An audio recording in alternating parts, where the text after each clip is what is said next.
We spent a weekend in Napa and had such a great time, from the wineries to the food to even hiking.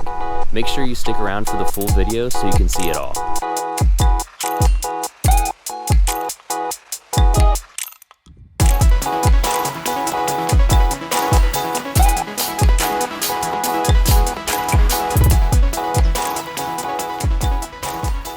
Napa Valley is about an hour-and-a-half drive from San Francisco.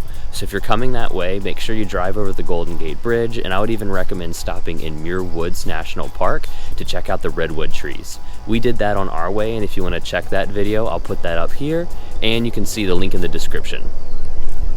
Once we got to Napa Valley, we actually stayed in St. Helena, and we stayed at the Wine Country Inn and Cottages. We also did a video review of that hotel, which I would definitely recommend checking out.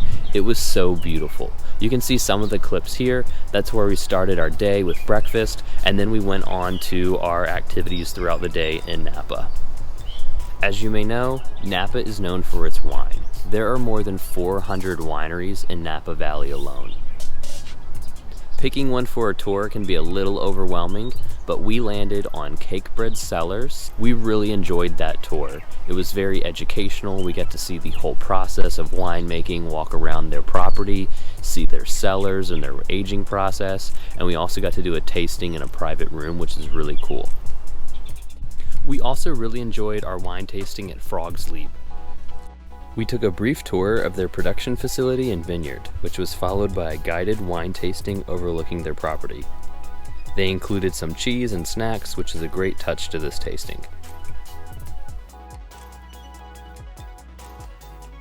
On one of the afternoons, we did what's called a sip and stroll at Behringer. It was $20 a person, which is really affordable compared to some of the other tastings in the area. And that was $20 for a glass of wine, and you're free to roam about their property. It's not a full guided tour, but it does let you explore the property yourself.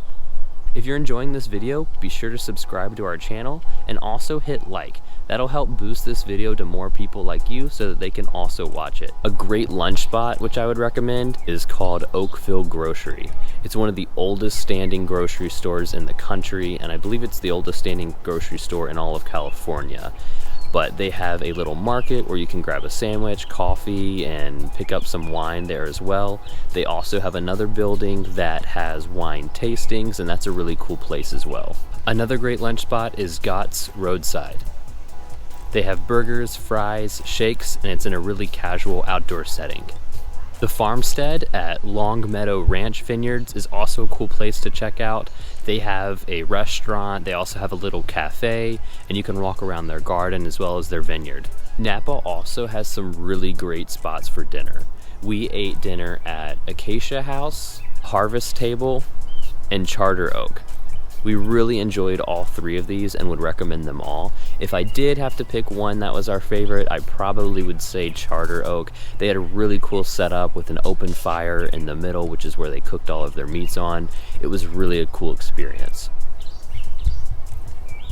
So right now we are hiking in Moore Creek Park, which if you're looking to get away from some of the wineries and other things in the city area, I would definitely recommend coming out here. It's about a 15-minute drive from all the main stuff in the downtown Napa Valley and area.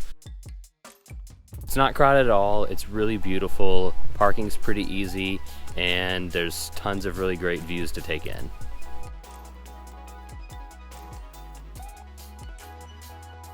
It's also just really beautiful driving around Napa Valley. As we were leaving, we got to see some of the hot air balloons, which was really cool. Be sure to subscribe so you don't miss next week's video as we take on San Francisco. Thanks for watching.